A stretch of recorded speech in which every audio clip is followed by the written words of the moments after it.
Urea ಗೊಬ್ಬರಕ್ಕಾಗಿ ರೈತರ ಪರದಾಟ. ಕುಷ್ಟಗಿ ತಾಲೂಕಿನಲ್ಲಿ ಕೆಲವು ಭಾಗದಲ್ಲಿ ಉತ್ತಮ ಮಳೆ ಸುರಿದು ರೈತರ ಮುಖದಲ್ಲಿ ಸಂತೋಷ ಕಾಣುತ್ತಿದ್ದರೆ, ಮತ್ತೊಂದೆಡೆ ಯೂರಿಯಾ ಗೊಬ್ಬರ ಸಿಗದ ರೈತರು ಸರತಿ ಸಾಲಿನಲ್ಲಿ ನಿಂತು ಗೊಬ್ಬರ ಸಿಗದೆ ಪರದಾಡುವಂತಾಗಿದೆ.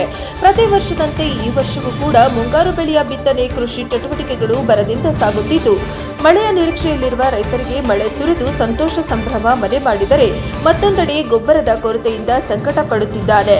ರಾಜ್ಯದಲ್ಲಿ ಕೇಂದ್ರ ಮತ್ತು ರಾಜ್ಯ ಸರ್ಕಾರ ನಿಗದಿತ ಅವಧಿ ಒಳಗೆ ರೈತರ ನಿರೀಕ್ಷೆಗೆ ಮೀರಿ ಗೊಬ್ಬರಗಳನ್ನು ಸಂಗ್ರಹಿಸಿ ಇಡಬೇಕಾಗಿತ್ತು. ಆದರೆ ಪ್ರಸ್ತುತ ಸರ್ಕಾರ ರಾಜ್ಯದಲ್ಲಿ ಗೊಬ್ಬರ ಸಮಸ್ಯೆ ಎದುರಿಸುತ್ತಿರುವುದರಿಂದ ಅತಿ ಹೆಚ್ಚು ಯೂರಿಯಾ ಗೊಬ್ಬರದ ಮೇಲೆ ಅವಲಂಬಿತವಾಗಿರುವ ರೈತಾಪಿ ವರ್ಗದವರಿಗೆ ನಿರೀಕ್ಷೆಗೆ ಗೊಬ್ಬರ ಸಿಗದೆ ಪರದಾಡುವ ಪರಿಸ್ಥಿತಿ ಎದುರಾಗಿದೆ.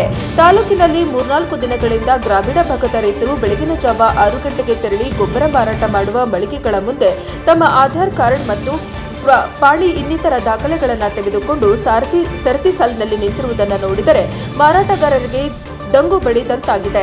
ಏನೇ ಆಗಲಿ ಸರ್ಕಾರಗಳು ಮುಂಜಾಗ್ರತೆಯಾಗಿ ಗೊಬ್ಬರಗಳನ್ನು ಸಂಗ್ರಹಿಸಿಕೊಳ್ಳಲು ಕ್ರಮ ವಹಿಸಿ ರೈತರ ಗೊಬ್ಬರ ಸಮಸ್ಯೆಗಳಿಗೆ ಸ್ಪಂದಿಸಬೇಕಾಗಿತ್ತು.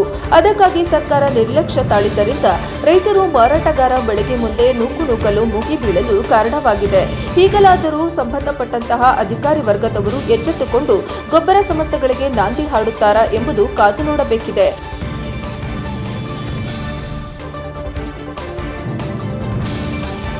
ವರದಿ ಮಲ್ಲಿಕಾರ್ಜುನ ದೋಟಿಹಾಳ, ಪ್ರಜಾಪವ ಟಿವಿ, ಕುಷ್ಟಗಿ.